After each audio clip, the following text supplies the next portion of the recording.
के पहले से ही विभा को कपड़े धोने का बड़ा शौक था। कभी नल के नीचे तो कभी तालाब के पास। अरे मेरी नीली वाली लुंगी नहीं दिख रही है। विभा की अम्मा, कहाँ रखी है लुंगी?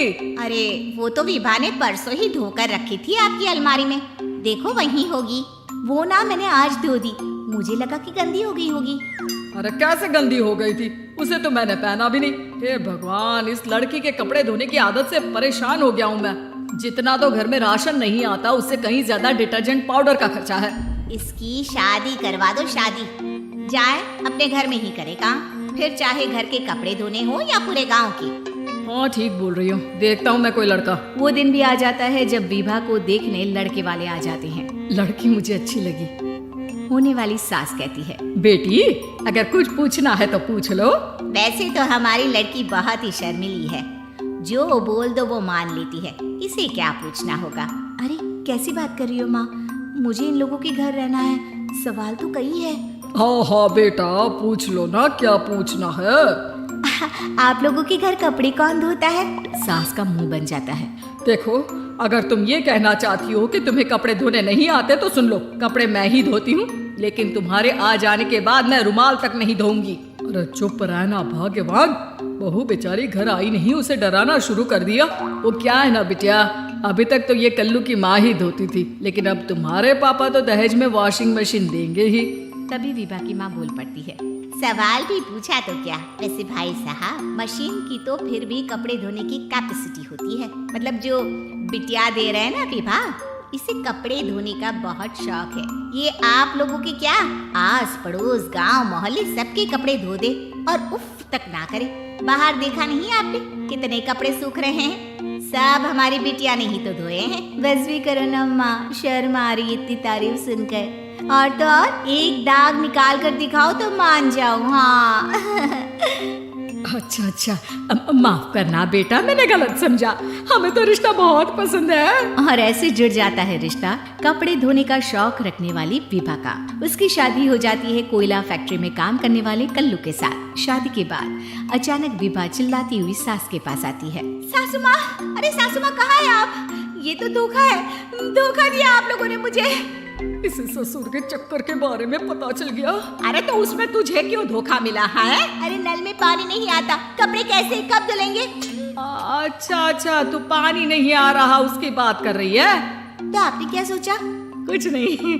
अच्छा, तेरी माँ ने कहा था कि कपड़े धोने का शौक है, तुझे याद आया मुझे। शौक शौक बोलकर कपड़े धोने वाले मेरे जुनून को कम ना आके सासू माँ, कपड़ा धोना मेरा गुरूर है। तभी पति भी वहाँ आ जाता है। अभी अभी मैंने इसे सनी देओल की फिल्म दिखाई है, उसी के डायलॉग मार रही है माँ। अच्छा सुन, साफ साफ बता रही हूँ, पानी सुबह 4 से 6 और शाम को 10 से 12 आता है, समझी? विभा टाइमिंग सुनकर हैरान हो जाती है। ये क्या भूतों का मोहल्ला है?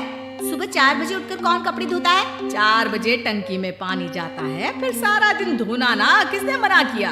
अरे कैसे बात कर रही है? 200 लीटर की टंकी में कितने कपड़े धो लूंगी मैं? सुबह ही उठ जाऊंगी मैं। अब क्या था, विभा सुबह 4 से लेकर रात के 12 बजे तक कपड़े ही धोती रहती। एक रोज सास पड़ोस से निकलकर कहीं जा रही होती है कि साथ वाली कहती है, हाँ कल्लू की माँ, जरा ये बताओ कि 2 साड़ी है, 2 ब्लाउज और एक पेटीकोट और एक नाड़े वाला लंबा कच्छा। हाँ तो?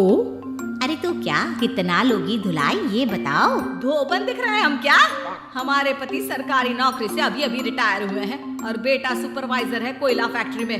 धोबन समझ रखा है हमें। हाय रे कल्लू की अम्मा, माफ कर दो, वो तो मोहल्ले में यही सब बता रहे थे कि तुमने बहू को कपड़ा धुलवाने के काम में लगा दिया है। सास को पड़ोसन की बात सुनकर गुस्सा आ जाता है। वो घर पहुंचती है जहां घर के बाहर ही इतने सारे कपड़े सूख रहे होते हैं जितने कि किसी धोबन के घर पर। अरे ओ कल्लू की दुल्हन, बाहर निकल।